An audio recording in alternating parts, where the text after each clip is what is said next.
assisteremo a 2 fenomeni importanti a livello astronomico. Il primo sarà l'eclissi di sole, che in Italia sarà solo parziale, e successivamente invece nella seconda parte della serata avremo modo di conoscere e di osservare il fenomeno delle Perseidi.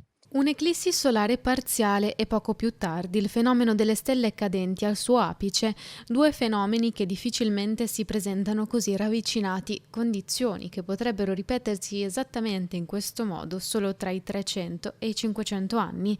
Un evento unico, quello che ci aspetta nelle prossime ore, un'eclissi solare dall'Italia visibile solo in modo parziale ma a cui i veneziani e non si stanno preparando ad osservare. Da Venezia avremo l'opportunità di osservare un oscuramento pari al 91% e questo tipo di fenomeno si genera quando la Luna si frappone tra il Sole e la Terra. Questo però capita solo alcune volte ed è dovuto principalmente all'inclinazione dell'orbita lunare rispetto alla posizione del Sole. Il fenomeno delle Perseidi invece è un fenomeno meteorico, uno sciame meteorico, forse lo sciame più importante e più conosciuto dalle persone, noto anche con il nome delle lacrime di San Lorenzo, e avviene quando dei corpuscoli lasciati da un asteroide nella sua orbita attorno al Sole va incontro a questo sciame, a questa nube di detriti e impattandovi addosso, questi corpuscoli cadono sull'atmosfera terrestre e, per via della velocità d'impatto sull'atmosfera poi bruciano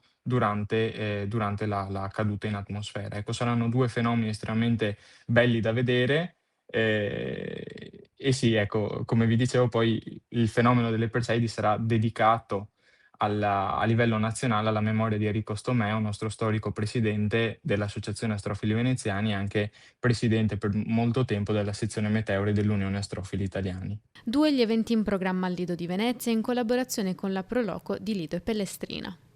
Per chiunque volesse vedere in autonomia l'eclissi solare, il consiglio è quello di usare l'apposita strumentazione. I famosi occhialini, che sono gli unici che certificano la sicurezza per gli occhi, devono avere una marcatura ISO 12312-2 e la marcatura CE. Sono sconsigliati tutto quello che non rientra sotto queste 2 certificazioni, quindi CD, lastre fotografiche, diapositive vecchie, radiografie. Gli stessi occhialini da saldatore sono altamente sconsigliati, perché c'è il rischio di una bruciatura degli occhi. Proprio perché l'occhio non avendo recettori del dolore, c'è il rischio appunto proprio di un danno permanente agli occhi.